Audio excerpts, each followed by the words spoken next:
Stand back and behold as I throw this switch!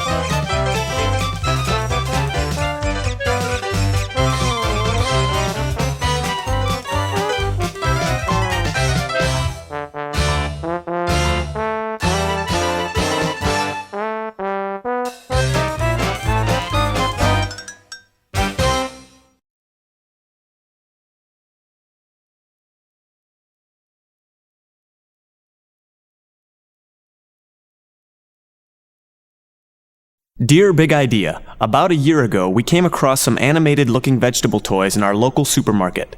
We'd heard of VeggieTales but assumed that it was another mass media product.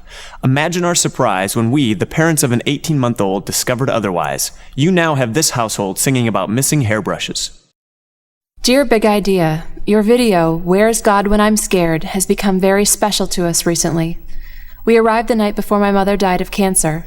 Jefferson is the only grandchild, and adored by my mother. As Jefferson sang about how God is bigger than a moving van, that's what he thinks the video sings, and watching over you and me, my mother just beamed. It was the most moving moment. I will always cherish it. Dear Big Idea, I must tell you what a joy your products are. One of my grandchildren is autistic. The first things that broke into his world were Bob and Larry. The stuffed veggies are his security blanket, and when the t-shirts came out in the small sizes, we had to have them. Little did we know that he never wants to take them off. Dear Big Idea, I'm 38 years old and I love your video, Josh and the Big Wall. I think that's my favorite. Every time I think of or see VeggieTales, I am instantly a little happier. Thank you for helping me keep some of the child in me. Dear Big Idea, my son is totally in love with all of the characters. He's only 2 years old and he sings the songs all day. He got a Dave and the Giant Pickle set for Christmas, and unfortunately he lost Jerry in the mall. He's still grieving for him.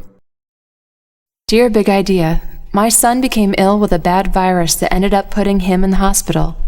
I took a VeggieTales video to the hospital and they played it for him. It was the only thing that made him happy. He woke up at 4 a.m. one morning and the first thing he said was, I want to watch VeggieTales. Dear Big Idea, my grandson will not watch anything but the VeggieTales tapes. Sometimes he watches the same one over and over. He knows all the songs and just has a wonderful time singing along. And he even dances a step or two. It's so easy to complain and not say anything positive, so I just wanted to say a big thank you. An old fellow named Plato once wrote, "Shall we just carelessly allow children to hear any casual tales which may be devised by casual persons, and to receive into their minds ideas, for the most part, the very opposite of those which we could wish them to have when they're grown up?"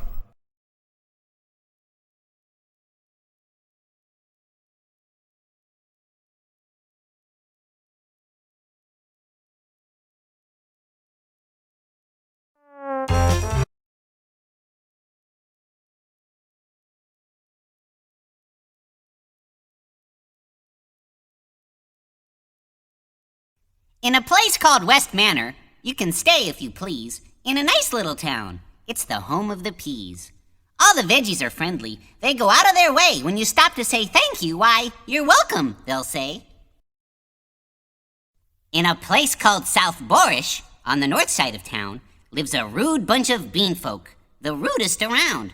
They're very bad-mannered, an impolite bean. If you stop to say thank you, they won't know what you mean.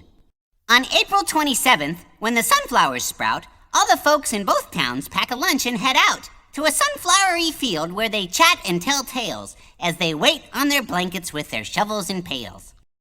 But now comes the best part. Oh, let's give a cheer. The seeds will start dropping. That's why they've come here. The beans, as they're scooping, are noisily griping because each other's seeds they are greedily swiping. But those peas of West Manor, every sister and brother, politely take turns and thank one another. When the picking is ended, yes, this part is true, the peas buckets are filled, but the beans just a few. So when April draws near, where would you like to be? With a bean from the south or a West Manor pea? If you ask what I think, I would say with the peas, especially if you like saying thank you and please. Peas and Thank You is a Zonderkids book. For other big idea books, go to www.zonderkids.com.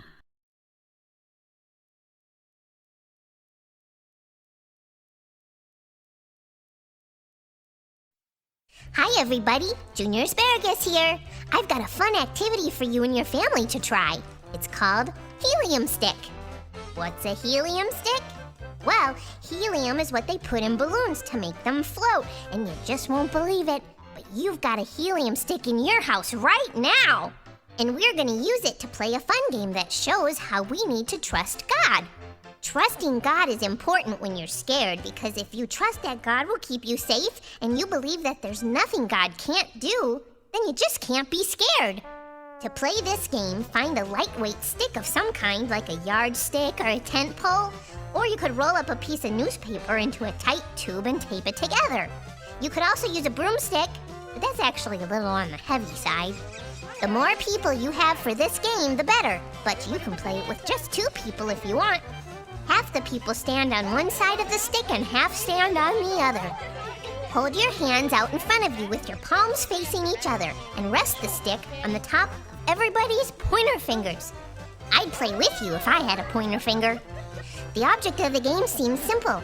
All you have to do is lower the stick to the ground. The trick is that everybody's fingers have to touch the stick at all times. No cheating.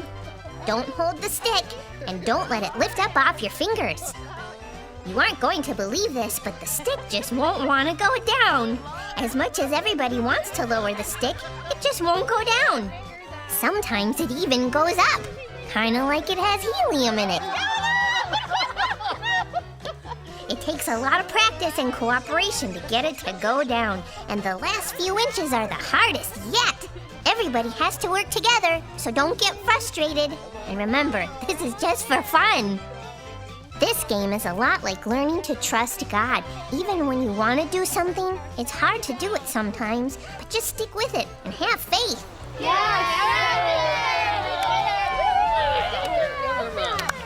All right. Oh, that was fun, guys. What did we learn from that? Working together to lower that stick was hard, and sometimes trusting God is hard too. How can you work as a family so that everyone continues to trust in God? Does talking about God with your family help you understand Him better? Who are some people from the Bible that had to trust God? Well, I hope you learned something and had fun playing this game. This is Junior Asparagus reminding you that God is the biggest and He's watching over you and me.